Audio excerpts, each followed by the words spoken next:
Namaskar, Vidyarthi Mitra. I welcome you all in this sixth lecture of BISEC lecture series organized by Higher Education, Department of Higher Education, Government of Gujarat.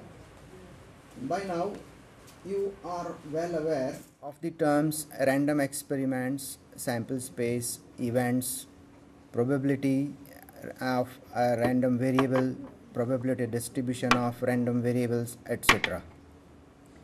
Now, you all know that a random variable is a mapping or a function which has a domain as a sample space which is generated by performing any kind of random experimentation under consideration, and its domain is a real line with minus infinity to plus infinity as its limits.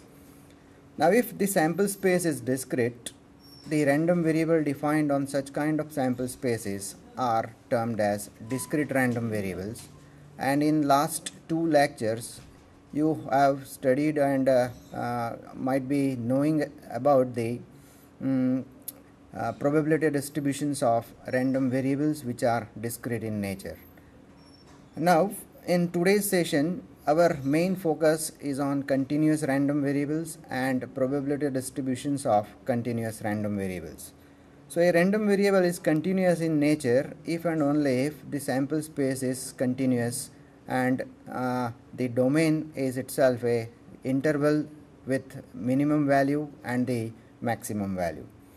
So, for example, say rainfall in millimeters if measured in a north area of the Ahmedabad city, heights in inches of 100 students of class 10 in a particular school of Ahmedabad city, liquid filled by machine in a 100 millimeter bottle. All such cases are treated as a continuous random variable and characterized by the continuous random variable. So let us discuss about the continuous random variables and their distributions. In discrete kind of random variables, you have learned about probability mass function and discrete probability distributions. In that case, you have studied Bernoulli distributions, binomial distribution, Poisson distribution, negative binomial distribution, geometric distribution, and hypergeometric distributions. All the applications of discrete distributions are very well known to you, and let us not discuss about them in today's session. Our main focus is now on continuous probability distribution. See, you can see on your screen the continuous random variables and continuous kinds of probability distribution. So when we talk about continuous probability distributions, we have quantitative data in mind. Continuous values, that is physical measurements, are common in examples, and no gaps in the measurement scale, and the probability of such kind of random variables which are observed or which are under consideration. Note the area under the curve of a probability function. Now, in discrete kind of cases, you have exact values of a variable. For example, number of printing mistakes in a printed book, or number of incoming telephones in a particular telephone exchange during the time interval, say 9 a.m. to 12 p.m. All such cases are treated as the discrete random variables and characterized by discrete probability distribution functions. But when we talk about continuity, and for example, suppose a bottle of 100 ml is taken and we talk about the liquid in it, then we cannot say that the bottle contains exactly 99 ml or 90 ml or so on. But we have rough idea that bottle may have a liquid between 99.5 ml to 99.3 ml and so on. And therefore, when fraction values are attached to the observable characteristic, we have to consider the continuity of the random variable or the continuous random variables. So you can see on your screen that a continuous random variable can assume any value in an interval on the real line or in a collection of intervals. It is not possible to talk about the probability of a random variable assuming a particular value. and instead we talk about the probability of a random variable assuming a value within the given interval. So we start our topic with some basic idea about the probability density function, probability distribution function, and then we move on to the different kinds of continuous distributions. So in your screen, on your screen you can see the probability density function and its graph. Now probability density function of a loading on a long thin beam is presented over here, and the probability of the random variable assuming a value within some given interval, say x1 to x2, is defined to be the area under the graph of the probability density function between values x1 and x2. So as you have seen in the case of probability mass function, probability density function can be defined in a following manner. Suppose for a random variable x which is continuous in nature is said to have a probability density function fx, which is denoted, and if this function is to be treated as fx or a probability density function, then fx must be either assuming its value as 0 or more than 0. Total integration from minus infinity to plus infinity fx dx equal to 1. And third condition is that for any given values of a and b, probability that variable x assumes its values between a and b inclusive of two values is nothing but the area under fx from points a to b for any values or any chosen values of parameters or the values of a and b. Now in the next slide you can see that the probability function is depicted in a graph form, and you can see the graph of the function fx and values a and b are shown on the graph, and the shaded region is noting the or is indicating the probability that a variable x takes its values between a and b. And figure shows that probability distribution are determined from the area under the function fx. Similarly, its cumulative distribution function is defined as a function which is nothing but a mapping from the sample space to the closed interval 0 to 1, and its definition is seen on the screen. Now let us discuss about the various kinds of continuous distribution functions and continuous distributions of a continuous random variables. You can see on the screen that different kinds of probability distributions of a continuous random variables which are going to discuss about them, and they are rectangular or the uniform distribution, beta distribution, exponential distribution, and the gamma distribution.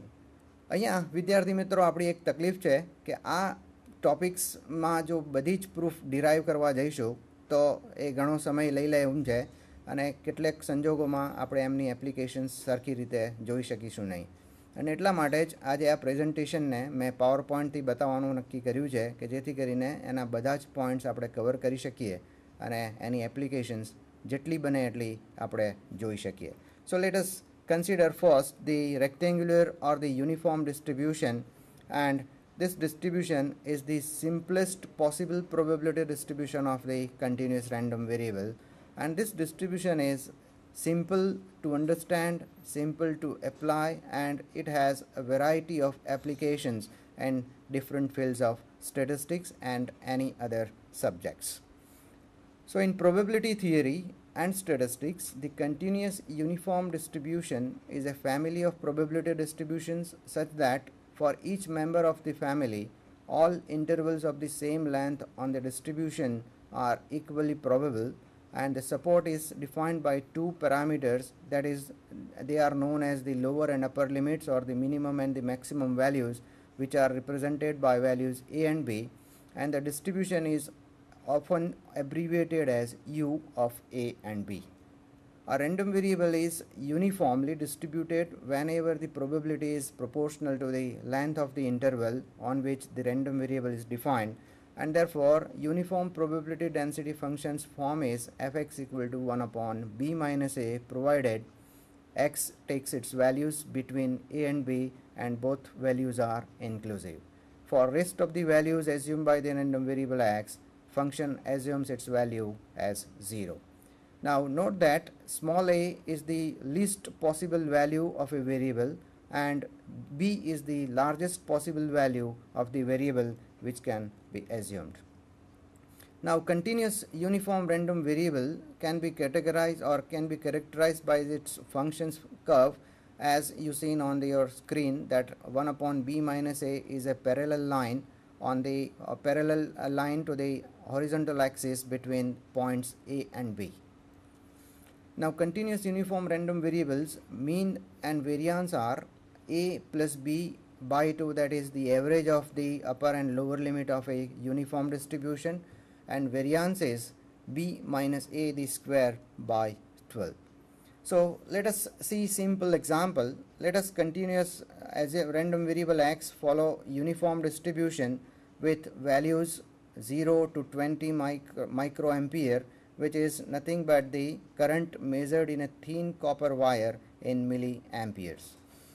And assume that the probability density function of x is 1 upon b minus a, that is lower limit is 0, upper limit is 20, so 1 upon 20 minus 0 is 1 upon 20, and therefore function assumes its value as 0.05, which is having its values between the range is 0 to 20. So what is the probability that a measurement of current is between 5 to 10 milliamperes, and required probability is equal to 5 times 0.05, which you can see on your screen is 0.25. It is calculated there, and mean values are a plus b by 2, so 0 plus 20 by 2 is 10, and variance is b minus a the square, that is 400 upon 12, that is 33.33 microampere square. So continuous uniform distribution can be characterized by its graph when the intervals are described as, or intervals are categorized from 0 to 5, 5 to 10, 10 to 15, 15 to 20, and so on. Then you can see different kinds of rectangles of the same length or same height, and each rectangle is nothing but the probability of same value 1 by 4, and it gives the total probability as 1 upon 20 as 0.05. And therefore probability, for example, which is depicted or which is nothing but the length of horizontal line segment, which is mentioned or which is denoted or which is shown in a red one, and length of the vertical line segment, that is blue line, is seen on your screen, and therefore you have a value on vertical axis at 0.05, and you have a value which is nothing but the difference of the upper and the lower value of the particular interval 5 to 10 or 10 to 15 and so on. So difference is 5, which is on the horizontal scale, that is x, and vertical value of the graph is 0.05.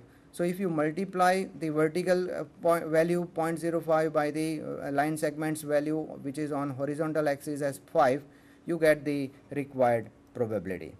So now let us go ahead with the continuous uniform random variable, and its cumulative distribution function is also seen on your screen, that if density function is 1 upon b minus a, then its distribution function is 0 if y is less than a, y minus a upon b minus a if a is between a and b, and 1 if value of y is more than a. So to understand better the application of the uniform probability distribution, let us consider one simple example, that a local airline is having a cargo from Chicago to New York, and consider the random variable x representing the flight time of an airplane traveling from Chicago to New York. Under normal conditions, flight time is between 120 and 140 minutes. Because flight time can be any value between 120 and 140 minutes, x is a continuous variable and is said to follow uniform probability distribution, and which form is shown on your screen or is seen on your screen as fx equal to 1 upon 20 for any x between 120 and 140, and for rest of the values fx is 0, and therefore with every 1 minute interval being equally likely, the random variable x is said to have a uniform probability distribution. It is also seen that fx equal to 1 upon b minus a, and for the flight time random variable, in our case in this example, small a, that is lower limit of a variable, is 120, upper limit is 140, and therefore the shaded region indicates the probability that the flight will arrive in the interval between 120 to 140 minutes, and it is 1 upon 20. So basic geometry shows that the value of a probability, when we multiply a line segment times a line segment, we get the area under the any probability function, and it is explained in the slide number 15. So probability as an area is nothing but the different values under the different segments or with different subintervals of the limit of a variable x, and therefore my question is, what is the probability that arrival time will be between 120 and 130 minutes, and that is we require probability that x is between 120 to 130. So its value is 1 upon 20, and the line or the length of the interval 120 to 130 is 10. So 1 upon 20 multiplied by 10, so 10 upon 20, so value is 0.05. So notice that in the continuous case we don't talk of a random variable assuming a specific value, rather we talk of the probability that a random variable will assume a value within a given interval, and that is the purpose of our continuous kind of random variable under the consideration. So the expected value and variance of the uniform continuous uniform distributions are a plus b by 2, b minus a by square by 12, which are discussed in earlier slides, and therefore applying these formulas to the example of flight times, we have mean value as 130 and variance as 33.3, and thus standard deviation is a positive square root of the variance, and it's equal to 5.77 minutes. The moment generating function of the uniform distribution is e raised to t b minus e raised to ta upon t into b minus a, and with the help of the moment generating function it may be possible to find out different row moments about or different moments about the origin, and this row moments or moments about origin will help you in determining the different moments of the distribution. The simple moment, first moment, that is mean, and variance of the uniform distribution in form of the second central moment are shown on your screen. So let us discuss few applications of uniform distribution. The uniform distribution is used in order statistics, and it can be useful in deriving the distributions of the largest and the smallest order statistics. So for example, if x1, x2, xn be IID, that is independently and identically distributed over the uniform distribution between the values 0 to 1, and let xk be the kth order statistic from these sample values, then the probability distribution of xk always follow beta distribution. If time permits, we will show how this distribution can be derived for the kth order statistics xk. Next one is uniformity. The probability that uniformly distributed random variable falls within any interval of fixed length is independent of the location of the interval itself, so long as the interval is continued in the distribution's support. So to see that if x is uniform over the values a and b, and x plus d is a sub